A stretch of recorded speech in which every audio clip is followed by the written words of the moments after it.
transistor when the characteristics and means how the transistor can be operated and what is the input characteristics and what are the output characteristics.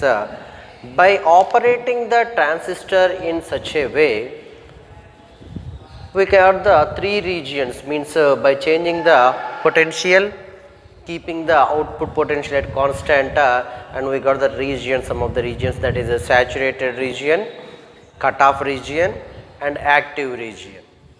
While the transistor is operating in a cutoff or saturated region, that transistor can be used as a switch. So a device switch means a transistor as a device, like this is the circuit diagram. Let's see, here we are taking the NPN transistor. In that case of NPN transistor, that is a common emitter configuration, common emitter biased transistor we have taken that. So that's why in the input and output also the emitter is biased, means in the input we connected that is a VB from the battery. From the battery we are giving the input, and so that's why the VBB is considered as a input. The potential is given to the transistor. This is a base. To find out the base current, that is IB, and some of the resistor is connected, and that is RB, means the resistor base resistance.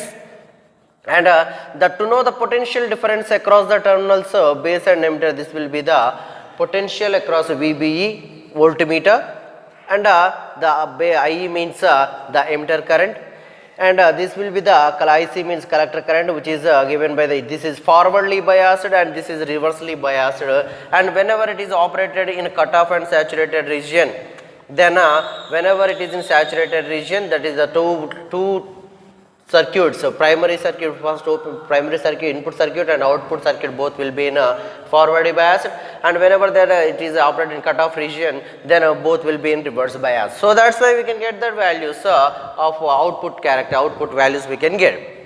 Here that according to the Kirchhoff's voltage law, whenever the algebraic sum of all the potentials at a junction is 0, from that using Kirchhoff's voltage law, we can get that the input and output circuits like this. Here, that is for the input, the base bias means the base bias, voltage base bias, if we taken that, here the VBB base bias can be taken as input. So that's why here in the according to the directions the base bias is in this direction, so that's why that will be the negative, the potential is taken as negative minus VBB, plus the direction will be taken like this, so that's why that is RB IB, this potential V is equal to IR, so IB RB taken as positive, and this is also taken as in this direction. So that's why minus VBB plus IB RB plus VBE is equal to all the potentials algebraic sum of the circuit.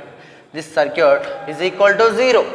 So from that VBB is equal to VBE plus IBRB, that VBB considered as input, so that's why we can say that VI is equal to VBE plus IBRB. So that potentials means here we are taking that, then here we are taking the silicon transistor. For a SA transistor, silicon transistor is about that has to operate in up to 0.6 voltage whenever it has to give the output.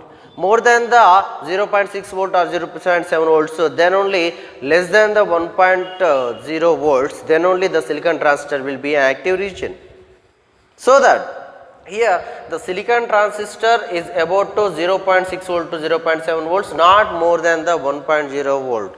Then whenever we gives the less than 0.6 volts, the transistor, into the transistor, the output will become 0. There is no current flows in the collector, current flows in the circuit.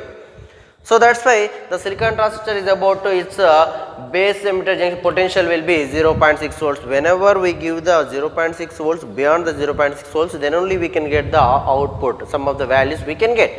Here then for the, this will be the for the input circuit, and for the output circuit if we take the here the VCC minus VCC plus ICRC, because of this in this direction the sum of the resistance in opposite direction, so that's why we are taking that according to this, that is minus VCC plus ICRC plus VC is equal to 0. The total potentials algebraic sum of all the potentials which is equal to 0. From that equation also we can get that the VCE, the output which is taken from the VCE, output voltage, potential difference across the terminals, collector and emitter. So that's why we are taking the output from this. So that's why VCE is taken as output.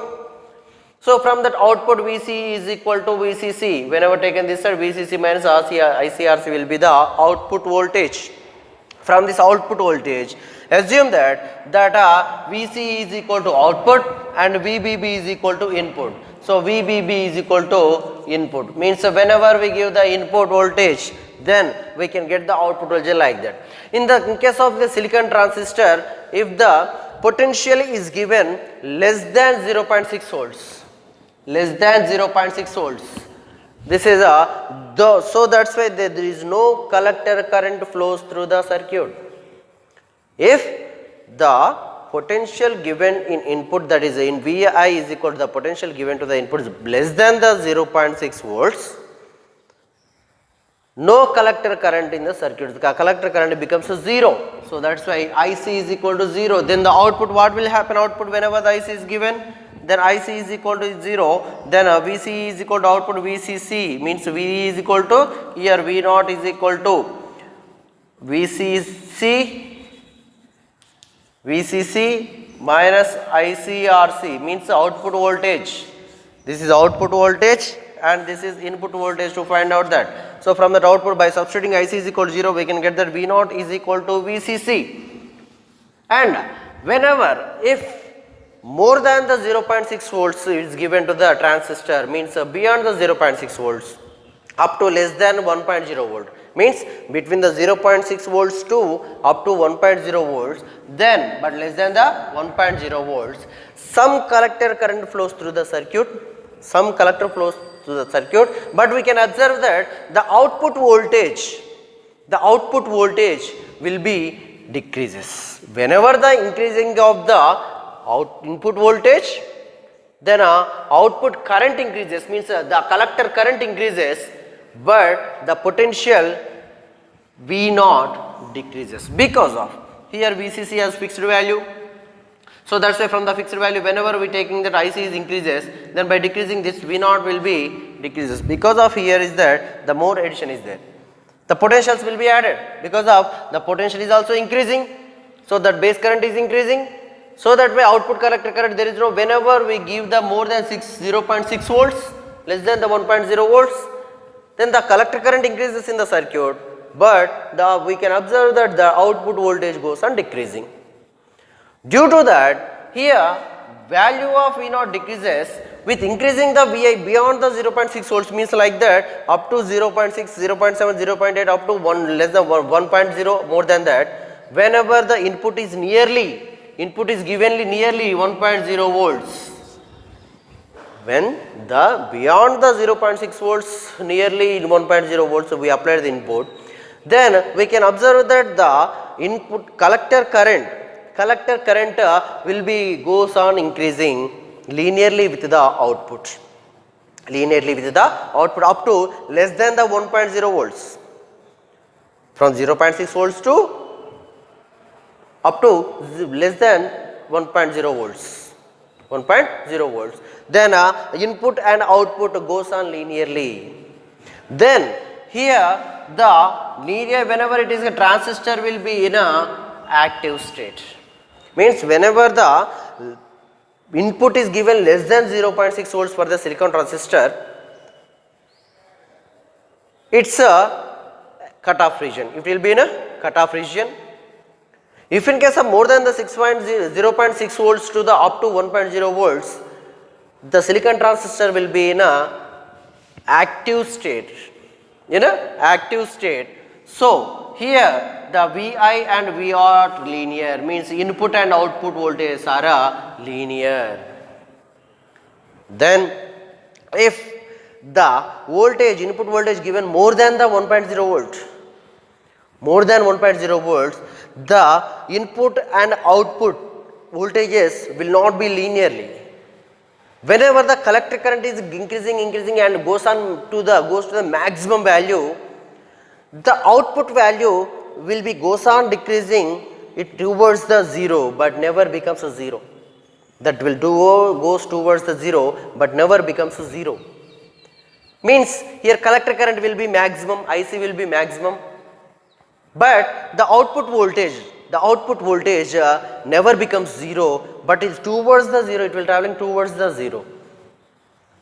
That will be there whenever the collector current is maximum. That region is considered as a saturated region. That is a saturated region.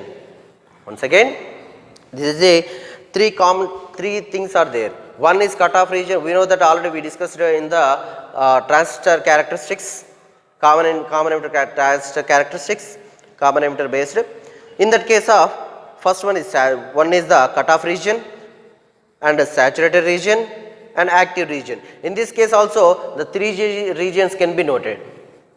First one is whenever the transistor is input is a silicon transistor we are using, which is having its potential difference 0.6 volts.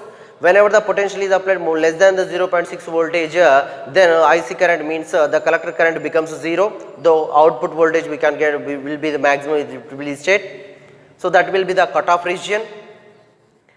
And whenever the voltage more than the 0.6 volts, greater than 0.6 volts, less than the 1.0 volt, then that Vi and V0 means the input and output voltage goes on linearly. That will be the active region. And if the beyond the 1.0 volt means more than the 1.0 volt if it increases, then input and output voltages will not be linear. Because of increasing the input voltage, we can observe the output voltage goes on decreasing, it will towards the 0 but never becomes 0 when the collector current is maximum. When collector current is maximum is considered as a, that's a saturated region. That saturated region means here the three types of saturated points, the saturated point and active state and at the same time cutoff regions. So if you draw a plot a graph between the input and output characteristics, input and output values, then we can get that why the transistor will be operated between the cutoff to the saturated to cutoff. Means the input and output voltages, the output voltages considered between the certain voltages. Between the certain voltages, the values will be varies. Input and output values will be changes between the certain voltage limits. So that's why here by plotting the graph between the input and output voltages, we can get the clear idea how the transistor will act as a switch. Whenever the plot a graph between the input and output voltages, we know that silicon transistor beyond the less than the 0.6 volts will be in a cutoff region. Means if in case of Vi is low, input is low, means less than 0.6 volts, means less than 0.6 volts, input is less than 0.6 volts, then output is high, up to in these points the output is high. This region is considered a cutoff region. That is a cutoff region, and in this case the transistor will not work. The transistor not working in the proper, so it can be considered a transistor in switched off condition, switched off state.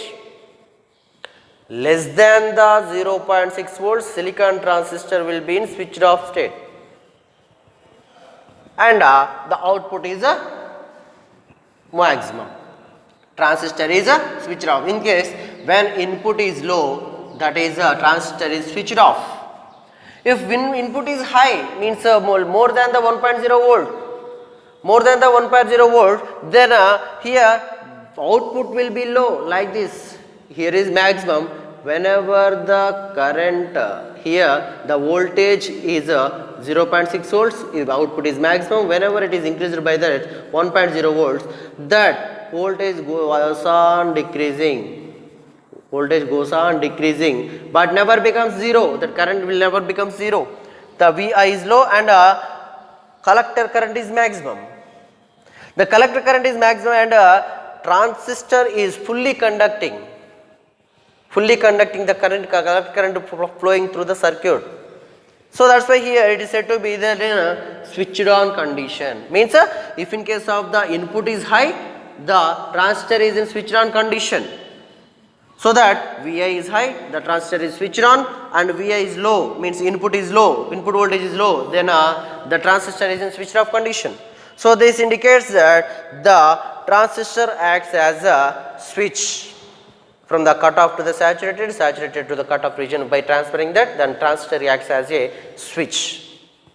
So that the transistors are made up of in this case the lever B stays in active region.